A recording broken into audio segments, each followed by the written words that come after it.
Forests are one of the most common environments in fantasy.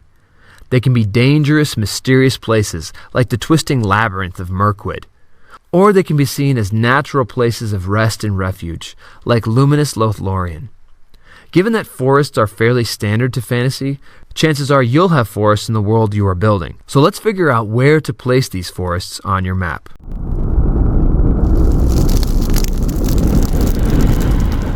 Forests need a lot of water to grow, so they can be found where there is a lot of precipitation or where there are a lot of rivers, lakes, or groundwater. One common place where forests are found are on the windward side of mountains, that is, the side that the wind is blowing into.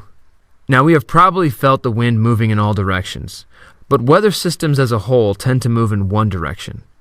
And when these weather systems hit mountain chains, they hit one side first and then roll over to the other side. For example, in North America, the weather systems tend to move from west to east. This means that the coastal mountain chain of America's Pacific Northwest has weather systems first hit its western side, its windward side, and then roll down its eastern side, the mountain chain's leeward side. When the wind hits the western side of this Pacific Northwest mountain chain, it pushes clouds higher up into the colder atmosphere, causing the clouds to drop their moisture in the form of rain or snow. So what does this have to do with forests? Well, all of this abundant precipitation provides enough water for forests to grow.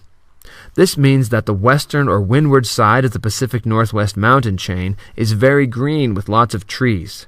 The eastern or leeward side of these mountains, on the other hand, don't get enough moisture to grow forests. The reason for this is that by the time the wind blows over to the eastern leeward side of these mountains, the wind has dropped all of its moisture and has become dry. That's why it's common to find deserts on the eastern leeward side of the mountain chain of the Pacific Northwest. The contrast between the dry and wet regions divided by mountains is clearly seen in this satellite image of the Himalayan mountains. On the southern windward side of the mountains, you can see that the abundant rainfall has produced lush forests, while the dry air on the northern leeward side of the mountains has produced a desert. So as you place your forest in relation to mountains, think of which side to place them on. Where does your wind tend to blow? In which direction do weather systems tend to move? You can place your forest on the windward side of your mountain chains where the precipitation is more abundant. Along with determining where on your map you can place your forests, consider also what kind of forests you would like to have on your map. Types of forests are determined by the kinds of trees that grow in them. Broadleaf trees and coniferous trees, deciduous trees and evergreen trees. There is a wide variety of forests, including temperate forests, coniferous forests, and tropical forests.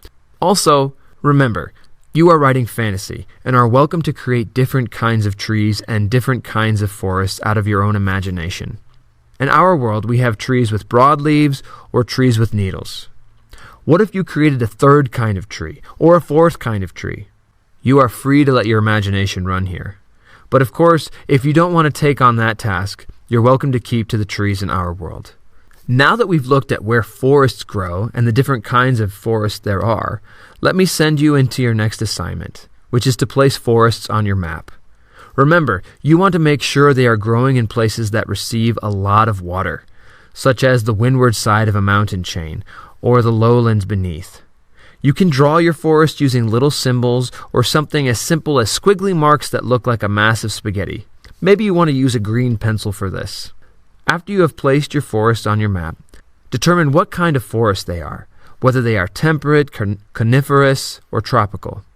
Here's where you may want to add a little color to your map, giving different shades of green to the different kinds of forests.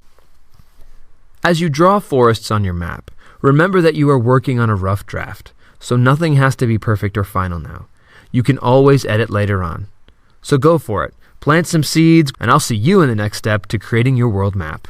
Hey everybody, thanks for watching. This was a lesson in my world building workshop for fantasy writing. You can get the full course on this playlist right here. And if you'd like to get the course without any ads or without any interruptions, you can get it on Udemy, which I'll include in a link in the description. So again, thanks for watching and happy world building and happy writing.